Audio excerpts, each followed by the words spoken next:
આખો વિસ્તાર જાણે કે પાણીમાં ડૂબી ગયો છે। ચારે કોર પાણી વચ્ચે પહેલો માળ લગભગ પાણીમાં ગરકાવ થઈ ગયો છે। જીવ બચાવવા માટે લોકો અગાશી પર આશ્રય લેવા મજબૂર બન્યા। દ્રશ્યો દ્વારકાના આવડપરા વિસ્તારના છે। અહીં 9 લોકોના જીવ જોખમમાં મુકાયા હતા।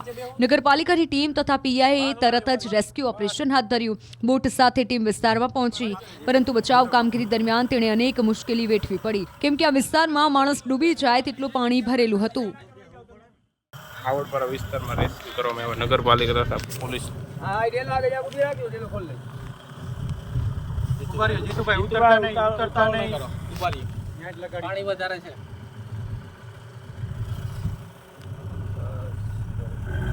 બસ ઉભારી બસ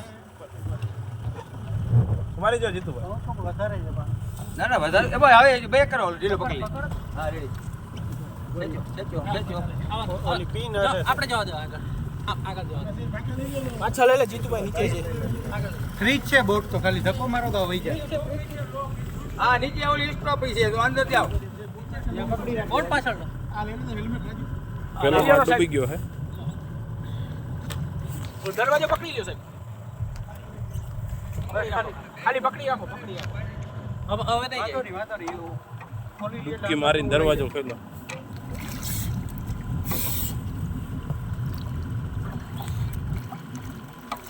अंदर खुले के बाहर હા ચાલો પાણી છે ને આગળ જવા દો બોટ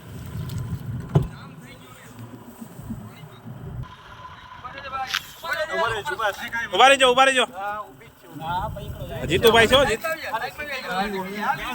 जीतूभाई તમે છે ને આમાં ચડી જાઓ હવે આવતો ચડી જાઓ તમે સાઈડ માં મથોડાની માથે છે ડોટક મથોડો કાઈ વાંધો નહીં મનુષ્યની ખરાઈ છે કે ચિંતા ના બધે વ્યવસ્થા रो मां बेटा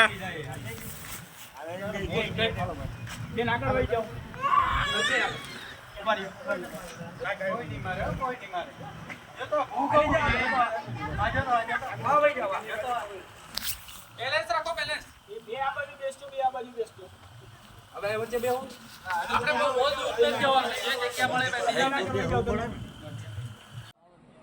કચ્છમાં ધોધની મજા માણવા ગયેલા યુવાનો મોતને હાથ તાળી આપીને પરત આવ્યા હોય તેવા દ્રશ્યો જોવા મળ્યા છે।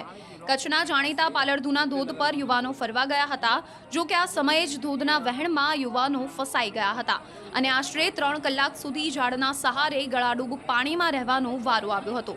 જો કે આ બનાવ અંગેની જાણ થતાં જ સ્થાનિકો અને નખત્રાણા પોલીસ ઘટના સ્થળે પહોંચી હતી અને તમામ યુવકોનું રેસ્ક્યુ કરવામાં આવ્યું હતું। આ રેસ્ક્યુ ઓપરેશનનો વિડીયો સામે આવ્યો છે। આ વિડીયોમાં પણ જોઈ શકાય છે કે સ્થાનિક આગેવાનો દ્વારા મહા મહેનતે દોરડાના સહારે યુવકોનું રેસ્ક્યુ ઓપરેશન કરવામાં આવ્યું હતું અને પાણીના ધસમસતા પ્રવાહ વચ્ચેથી આ યુવકોને બહાર કાઢવામાં આવ્યા હતા। ધોધ વચ્ચે ફસાયેલા યુવકો બહાર આવતા સૌએ રાહતનો શ્વાસ લીધો હતો।